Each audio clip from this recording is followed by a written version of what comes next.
What if I told you that the invention responsible for your favorite single malt scotch, the only successful armed overthrow of a government in Australia's history, George Washington using 13,000 troops against his own citizens, and the explosive rise of the modern American mafia? Was all originally invented to make rosewater. Exactly. It sounds completely insane, right? It is the core paradox of this entire deep dive.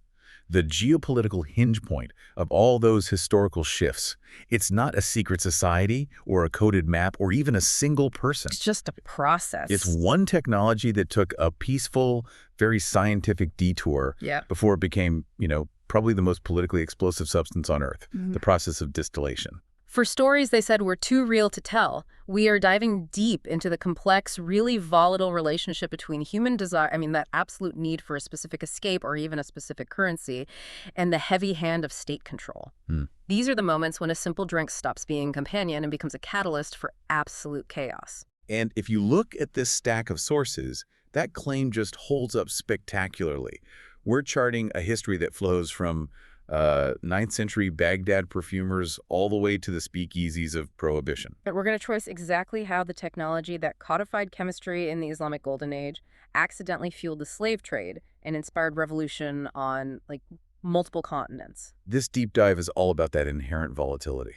What happens when natural human desire clashes with the law? We're connecting ancient science to modern systemic failure. And we'll analyze the sources to understand not just what happened, but why. Why do attempts to enforce morality always lead to these unexpected and often hilarious forms of resistance? Yeah, and systemic failure. So our mission today is to unpack this whole complex story chronologically. We're going to start with the non-potable, totally accidental birth of hard liquor technology in the Middle East. Then move through its role in funding empires and revolutions across the Atlantic. Then we'll end with the catastrophic political and criminal failure of U.S. prohibition and its lingering modern echoes. Okay, let's unpack this. I think the most shocking discovery we made just looking through the history is that realization that hard liquor was born in a beaker, not a bar. Right? When you hear distillation, your mind immediately goes to whiskey, vodka, high proof, moonshine. But the historical record tells us the process didn't start with the intention of making strong drink at all. Not at all. The earliest forms of primitive distillation were known long before the Common Era. We're talking Mesopotamia, the cradle of civilization, near present-day Iraq. How far back are we talking? The sources suggest as far back as 3000 BCE.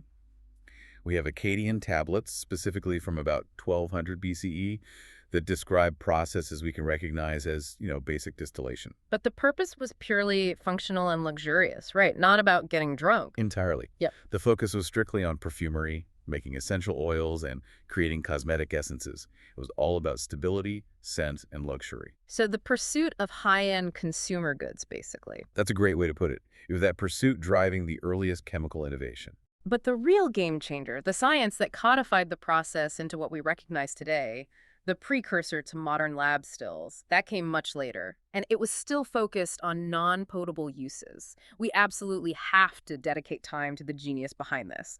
Al-Kindi. Abu Yusuf Yaqub Ibn Khalkindi. He is, and rightly so, known as the philosopher of the Arabs. And he was a 9th century Iraqi polymath, a scholar working at the Abbasid court in Baghdad during the absolute peak of the Islamic Golden Age. When an Italian Renaissance scholar later calls him one of the 12 greatest minds of the Middle Ages, you know you were talking about a pivotal figure. The sheer scope of his work is almost unbelievable. We are talking about someone who wrote at least 260 books. Just think about that volume. And the variety. It's wild. It covered geometry, arithmetic, logic, philosophy, physics, medicine. This is a guy who was trying to synthesize all of Greek and Hellenistic knowledge with Arabic scholarship.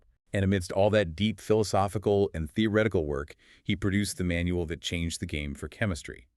The Book of the Chemistry of Perfume and Distillations, or Kitab Kimia al-Wal Talata. And this wasn't some casual observation. This was the first systematic, highly technical manual on chemical preparation. Right. And when you dive into that source, the sophistication is just striking. It featured 107 detailed recipes. 107. Step-by-step instructions for preparing raw materials, the actual process of distillation, specific techniques for storage, and even how to make something as delicate and volatile as rosewater. This shows a really deep understanding of thermal chemistry. And crucially, he gave immense attention to the apparatus itself. He didn't just use existing tools, he standardized and described the apparatus, the alembic, the retort, the condensation coils that made the process efficient. He even outlined different methods, discussing the difference between distillation and moisture versus dryness, which is basically distilling from liquids versus solids or powders. That level of technical documentation, that's the real precursor to modern chemistry labs. For sure. And what's fascinating here is that even in the 9th century, Al-Kindi was incredibly aware of the commercial market. The sources note he included several imitation formulas for extremely costly ingredients. It's deeply cynical, but a key economic point. He was showing others how to create luxury substitutes, effectively enabling high-end counterfeiting. Because the market for expensive goods was just that powerful, it drove chemical innovation. The drive for profit and appearance was the original incentive, not the thirst for strong drink. We should also pause to remember his influence beyond just distillation. We mentioned medicine. He did foundational work there. Yeah, the source material highlights that he provided one of the first truly scientific explanations and systematic treatments for epilepsy in his treatise on diseases caused by phlegm. He wasn't just a perfumer, he was redefining medical understanding. Okay, so this is where we connect the ancient dots to the modern explosive reality. This is it.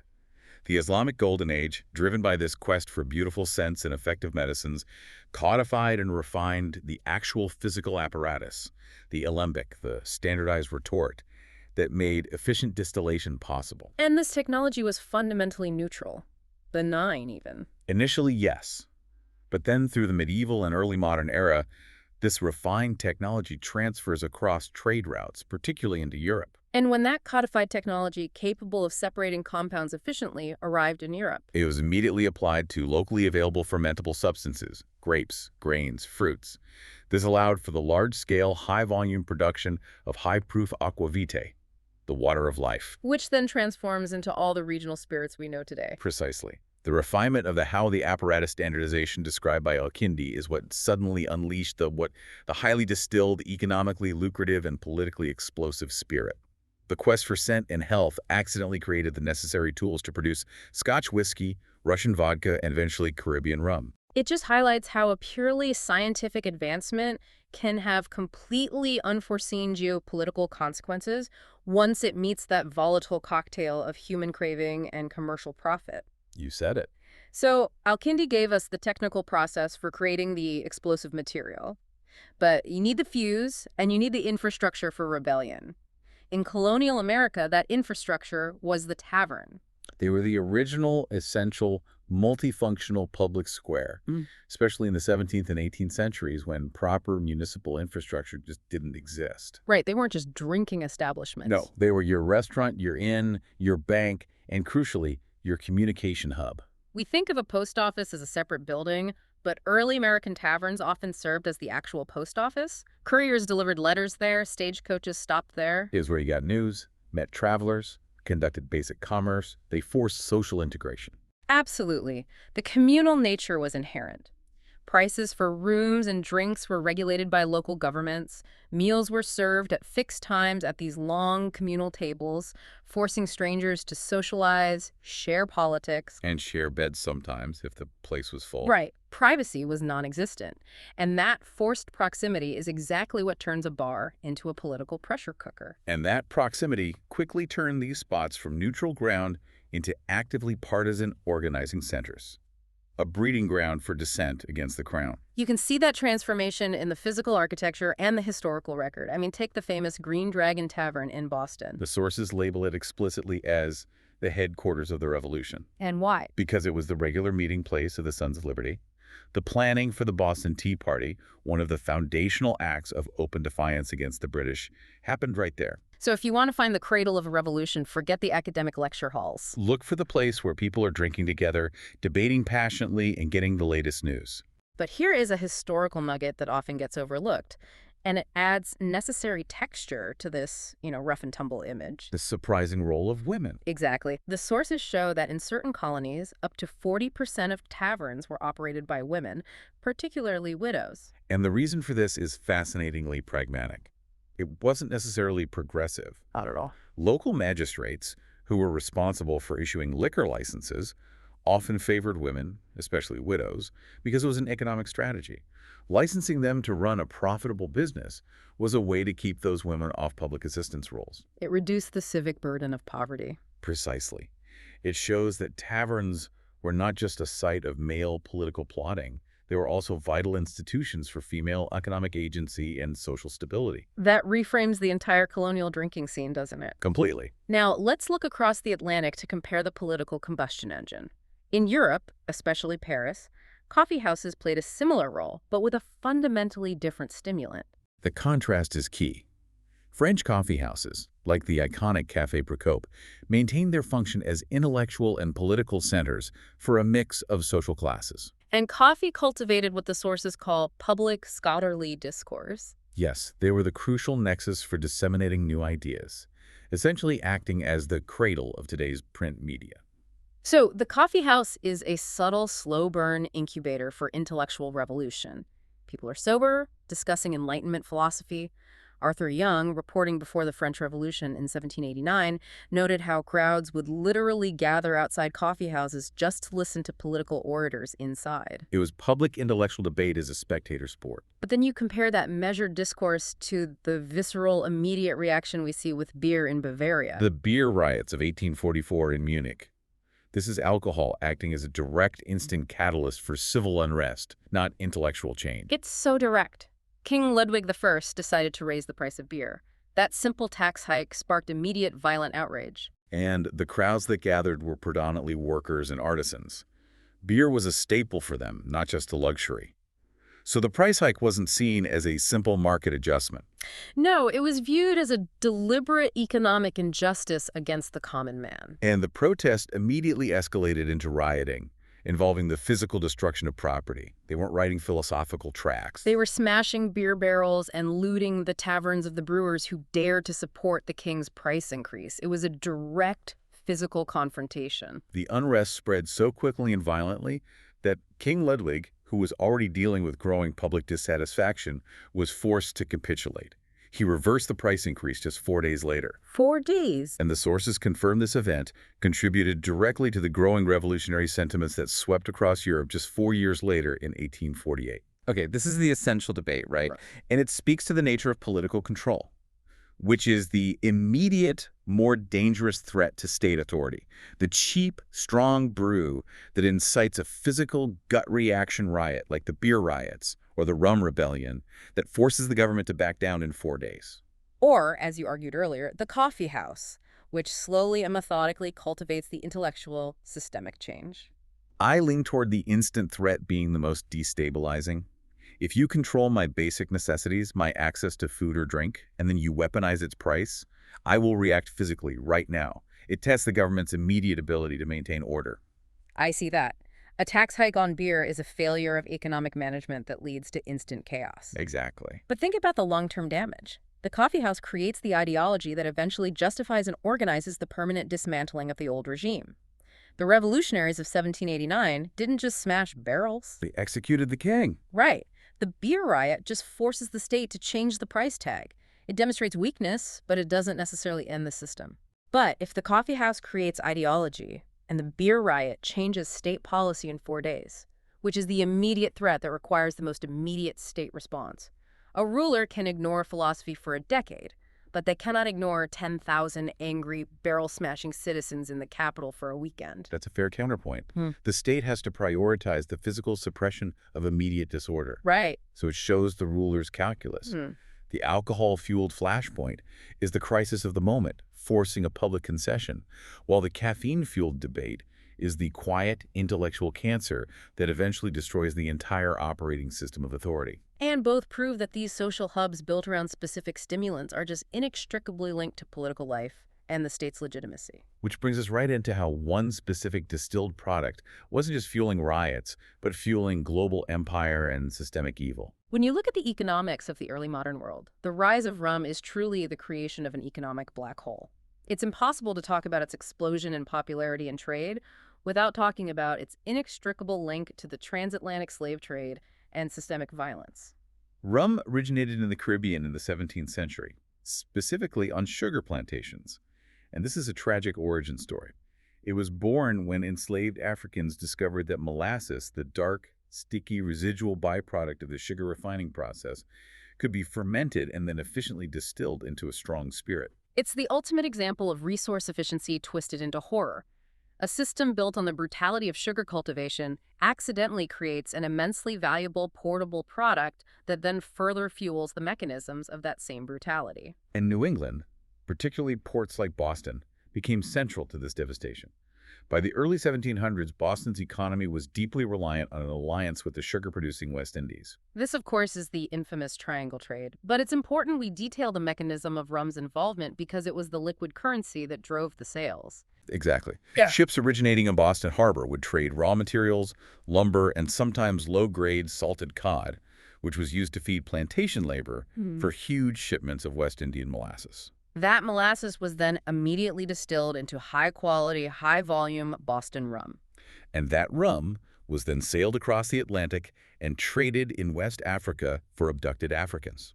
And the loop closes when those enslaved Africans were brought back to the West Indies and America, used as labor, and used essentially as currency to purchase more molasses, creating this horrific, self-perpetuating economic cycle. The ability to cheaply and efficiently distill rum in volume in New England was the actual financial engine of this trade. The sources show that as rum became central to commerce and production, volume soared, the price just plummeted. How much? In a span of about 16 years during the early 18th century, the cost per gallon was almost cut in half. So suddenly, hard liquor was democratized, widely available, and far less monitored than when taverns were the highly controlled civic domain of the elite. And that cheap availability created social disorder, which scared the authorities. And that breakdown of control wasn't exclusive to the colonies. We see a mirror image, perhaps even more chaotic, in 18th century London with the gin craze. The sheer scale is just difficult to grasp. At the peak of London's obsession, consumption reached the astronomical figure of over 2 gallons of gin per person per year. 2 gallons per person. Yes. This was a profound, immediate public health crisis that was purely driven by geopolitical conflict. How does war drive spirit consumption that high? It was a perfect storm created by the 9 Years' War starting in 1689. The English government ceased all trade with Catholic France, cutting off the imports of French wine and brandy, the traditional high-status drinks. So there was a massive vacuum in the market. A huge vacuum. And it was instantly filled by cheaper, domestically produced, potent gin. The government even encouraged domestic distillation as a way to support English grain farmers. The consequences were devastating, fueling massive urban poverty and crime. And this led to the first kind of medicalized moral panic surrounding spirits, moving beyond just sin. Indeed. Physicians were forced to appeal directly to Parliament because they were identifying spirits as a primary cause of social and medical decline. Specifically, they noted that the children born in this environment were weak, feeble, and distempered. And this is widely considered the historical identification and first public documentation of fetal alcohol syndrome. It is. This is where the debate over liquor shifts permanently from mere morality to documented public health harm. Okay, so we have established that alcohol can fund empires and cause public health disasters. Now let's focus on two revolts.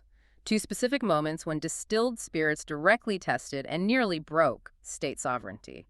We start with the Whiskey Rebellion in the 1790s, the crucible of the young American Republic. This event is absolutely essential for understanding whether the United States was going to be a real nation or just a collection of squabbling states. Farmers west of the Appalachian Mountains were cash poor, relying on credit and barter. And they distilled their surplus grain rye, barley, into whiskey. Because grain was bulky, perishable, and nearly impossible to transport profitably over the poor roads of the time. So whiskey was literally a necessity for commerce, not just for consumption. It was their most profitable, portable product. It was currency. It was. So when the newly formed federal government under Treasury Secretary Alexander Hamilton slapped an excise tax on that whiskey, the farmers viewed it not just as an arbitrary tax, but as an unfair burden, specifically targeting their primary livelihood. And they already felt abandoned, right? Lacking federal protection against Native American conflicts and upset over the Spanish closure of the Mississippi River. All of it. So the tax became the highly visible symbol of all their grievances against the distant, unhelpful federal government. This boiled over into organized, armed protest in western Pennsylvania.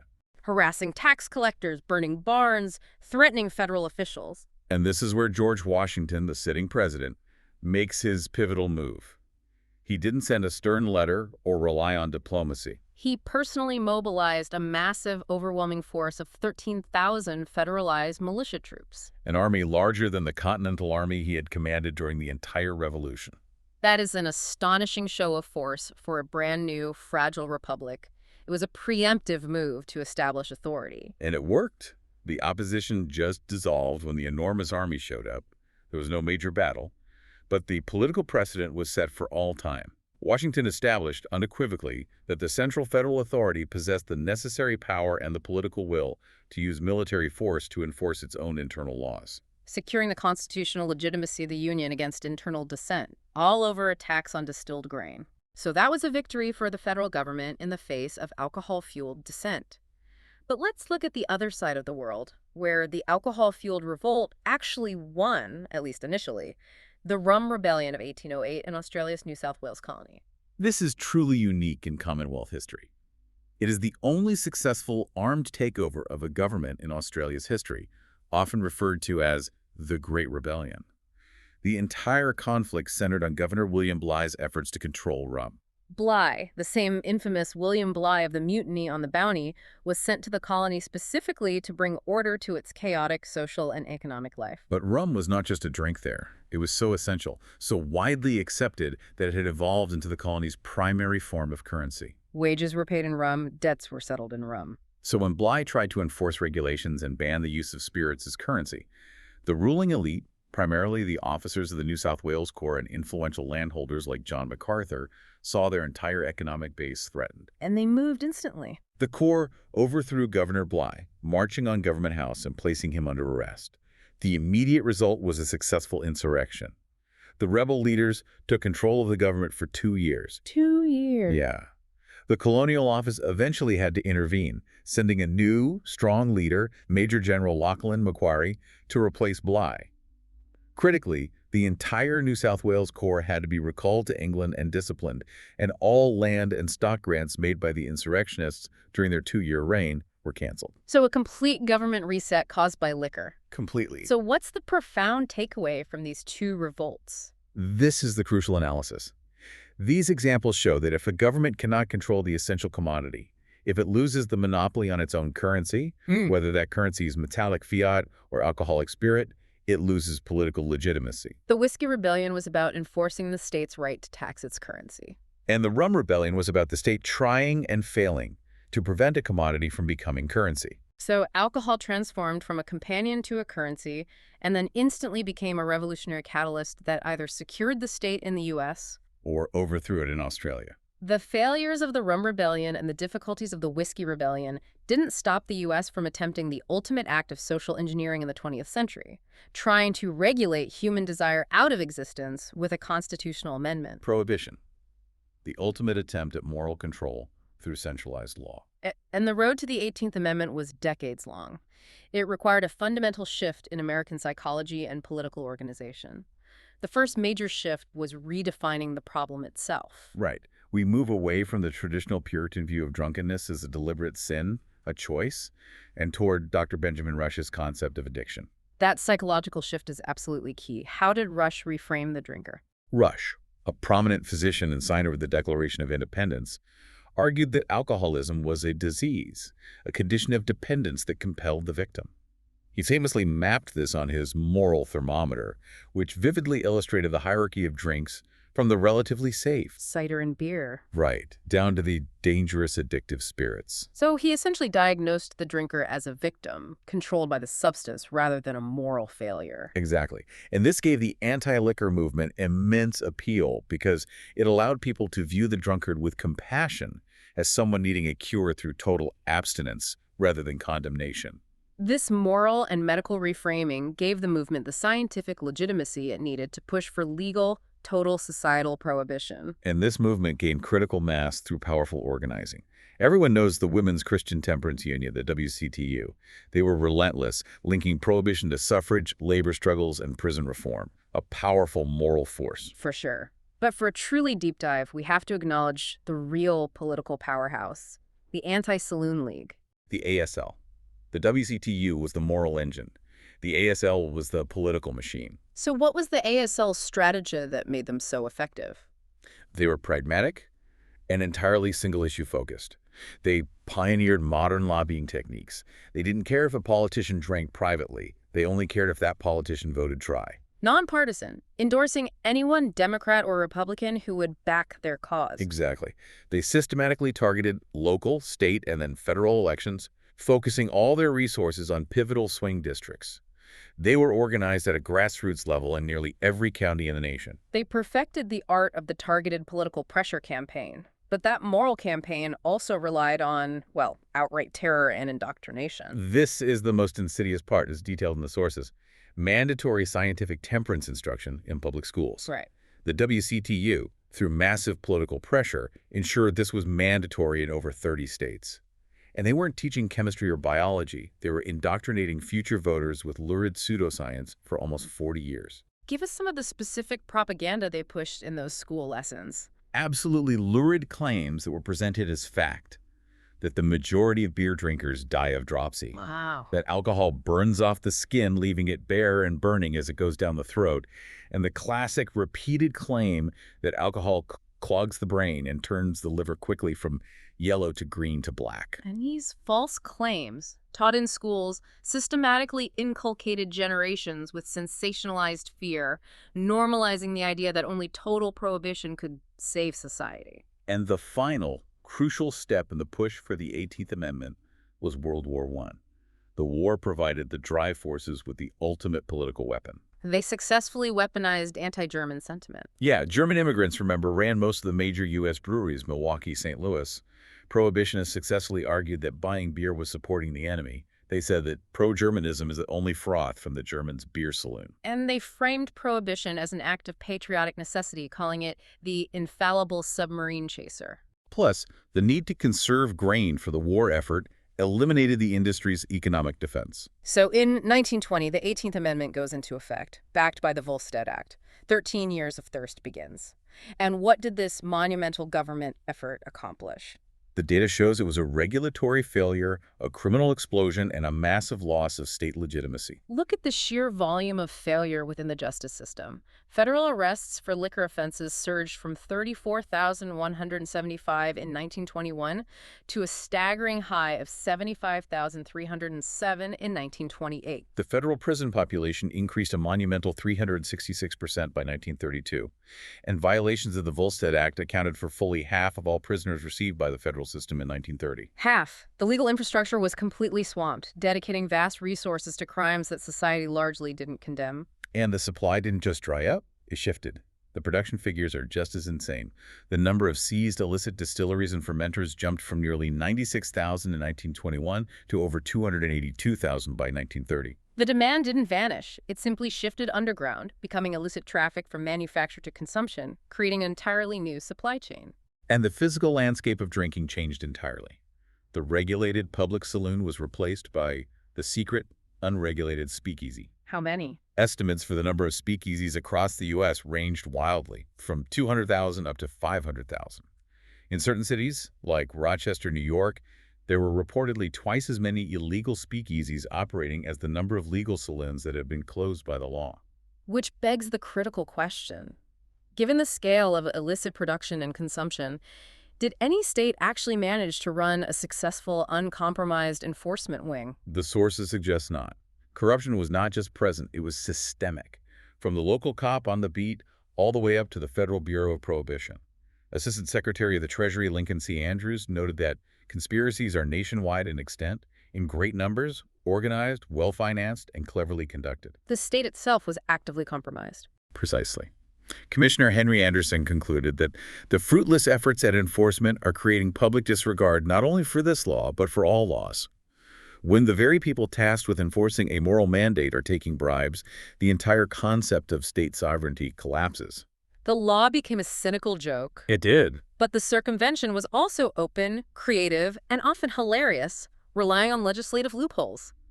Let's talk about the medical farce. Ah, yes, medicinal whiskey.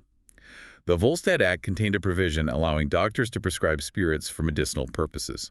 This loophole was exploited mercilessly. How much so? The sheer volume of prescriptions meant that doctors earned an estimated $40 million in 1928 just writing scripts for whiskey. $40 million. In 1928 money. Doctors' offices and hospitals suddenly became the primary legal conduit for strong drink. Pharmacies, which were allowed to dispense it, had long lines of people claiming to suffer from various ailments requiring a pint of spirits. Then you have the entire home industry, which was technically allowed. The Volstead Act specifically permitted home manufacturing as long as the liquor wasn't sold. And this led to a boom in perfectly legal businesses that sold the ingredients for illegal alcohol. Malt and hops shops flourished, selling everything you needed to brew strong beer or distill liquor short of the final product. And the most hilarious example of open defiance was the California grape industry. Oh, the numbers are staggering and highlight the audacity of public defiance. Vineyard acreage in California increased by an astounding 700% during the first 5 years of Prohibition. 700%. And they weren't growing grapes for eating. They were selling grape concentrate in dried, compressed bricks, often labeled as blocks of port or blocks of Rhine wine. And the packaging itself was basically the recipe for illegal fermentation, marketed with a completely straight face. Yes. The official warning labels were the punchline. They would read something like, after dissolving the drink in a gallon of water, do not place the liquid in a jug away in the cupboard for 20 days, because then it would turn into wine. It was the ultimate wink to the consumer. Do not follow these steps, as that would be illegal. It was legal commerce providing the means for universal illegality. That wink became a full-blown roar with political figures themselves openly defying the law. We have the specific example of Fiorello LaGuardia. LaGuardia, who was a congressman at the time and would later become New York City's iconic mayor, openly defied the law by staging a very public, spectacular beer-making demonstration for reporters in 1926. He argued that the ban was absurd, unenforceable, and hypocritical. And his defiance highlighted the class element, too. He and others emphasized that Prohibition targeted working-class New Yorkers, criminalizing their casual habits and cheap beer, while allowing the wealthy to stockpile expensive pre-Prohibition stock. It was seen as a moral war on the poor. And most tragically, Prohibition created the institutional framework for modern organized crime. By utterly dismantling the legal manufacturing and distribution systems, the law created a massive cash vacuum. A highly lucrative, untaxed underground market. That organized crime immediately filled, and that sudden explosive capital changed everything. The vast amounts of untaxed cash generated from illegal alcohol solidified the structure of the mafia and other organized syndicates. Figures like George Remus, the king of the bootleggers, thrived by setting up sophisticated supply chains and bribing entire layers of government. Remus, a former attorney, used his legal knowledge to create a complex system of drug dispensaries and warehouses. Prohibition didn't dry up America. It gave criminals the capital, the network, and the public apathy they needed to embed themselves deep into the fabric of American commerce and politics for decades to come. Prohibition was a monumental governmental effort that lasted just 13 years. The state had tried and failed to enforce morality. So how did the government finally admit defeat? It wasn't through a renewed moral awakening. No, it was through pure, unadulterated economic desperation. The economic crisis of the Great Depression was the undeniable catalyst for repeal in 1933. The moral justification for the ban just dissolved in the face of widespread unemployment and a crippled tax base. The government needed money, and the legal brewing and distilling industry was a massive, untapped source of potential income that was already being collected illegally by organized crime. And this shift is profound. The focus instantly moves from moral crusade to bureaucratic alcohol control. The approach became management rather than moral guardianship. Many states, especially those that were broke due to the Depression, turned immediately to the beverage industry for salvation.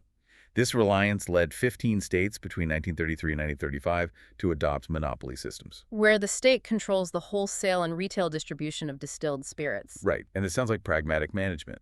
But the sources showed just how desperate the situation was. How desperate? They were deeply dependent. States were so desperate, they had to buy stock on credit from distillers just to get their systems running. Ohio's Department of Liquor Control, for example, had to boast in 1935 that they faced the problem of purchasing enough liquor to supply Ohioans without 1 cent of capital. So that dependency creates a fundamental self-serving conflict for the government. They were financially motivated to stimulate demand. Exactly. The state essentially became a strategic, albeit regulatory, partner in the nefarious trade it had sought to abolish just years before. The difference between prohibition and control is this.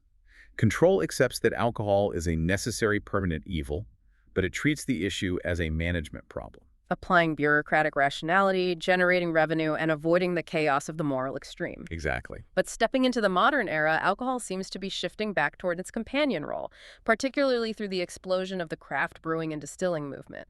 And this consciously or unconsciously mirrors ancient and medieval history. It absolutely mirrors the function of medieval monastic brewing. Those monasteries were centers of production, commerce, and agricultural innovation. They created the first stable, hopped beer for long-distance trade. And they provided safe, often cleaner drink than local water sources. Right. And today's craft breweries and tap rooms act as similar community hubs, but with a modern political consciousness. They engage in advocacy efforts, sustainability, social justice, community development.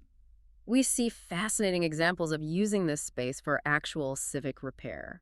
The proposal for Pints for Peace, restorative justice efforts, for instance. Right. It suggests using the convivial, neutral space of a brewery to encourage people at odds, like local police and citizens, to sit down, share a beer, and reconcile differences. It's using the drinking space to generate social cohesion, just as the early taverns did, but in a structured way. And we can't forget the sheer stabilizing economic backbone of today's legalized industry, which is why the government protects it. Look at Scotch whiskey in the UK. The numbers are huge. It generated a staggering £7.1 billion in gross value, added in 2022, supporting 66,000 jobs. This isn't just a drink, it is immense geopolitical stability and income for the state. And finally, we see the shifting moral scrutiny applied to other substances, drawing a direct parallel to the anti-drinking agitation of the past. It's the same template, just aimed at a different vice. The modern anti-smoking movement feels like a direct echo of the temperance movement's successful strategies. It is. The anti-smoking movement, like the dry movement before it, fundamentally redefined personal behavior smoking as an invasion of the rights of the non-smoker. This reframed the issue from a private choice to a public health hazard requiring aggressive resistance and stringent laws, like public bans. And cigarettes, like alcohol before Prohibition, were once ubiquitous, respectable, and politically well-connected.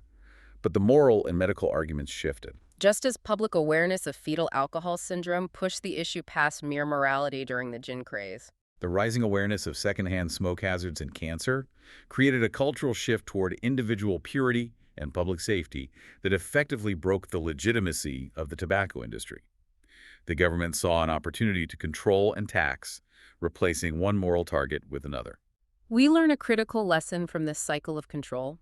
The state always calculates the cost of sin versus the cost of enforcement. Prohibition was a beautiful moral idea that was economically and criminally disastrous. The cost of enforcement was too high, socially and fiscally. The state decided in 1933 that it was better to be the manager, the reliable tax collector, and the partner in the industry. Rather than the failed moral arbiter. Exactly. Taxation, we realize, is the sustainable form of state control, while prohibition is the guaranteed catalyst for chaos. This has been a whirlwind deep dive, stretching from the standardized apparatus of Al-Kindi in 9th century Baghdad to the political machine of the Anti-Saloon League. And the core theme of control and chaos is absolutely inescapable. The sources confirm that the exact moment governments try to restrict, weaponize, or radically tax a simple, essential vice, whether it's hiking beer prices in Bavaria, trying to regulate rum currency in Sydney, or implementing national prohibition in the U.S., that substance transforms instantly.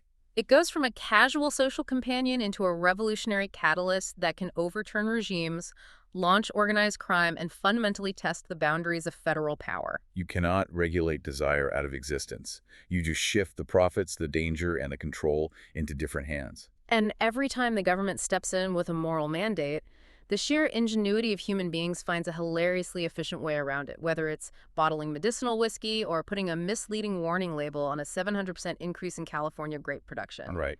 Every casual consumption is tied to immense geopolitical stakes and a long history of defiance. And we live now in the era of control as manager. The state always needs tax revenue, and the people always want their escape. And considering that most states haven't substantially raised inflation-adjusted alcohol excise taxes in decades, with data showing real tax values declining significantly over the last 25 years, and drinking habits are now so deeply embedded in community identity, we have reached this sort of plateau of comfortable control. But what happens when the next severe economic crisis hits? What happens when economic needs force the government, desperate for immediate revenue, to start weaponizing alcohol taxes again, shifting the price dramatically. You think a sudden, substantial doubling of the tax on a six-pack meant to plug a massive budget hole won't spark outrage.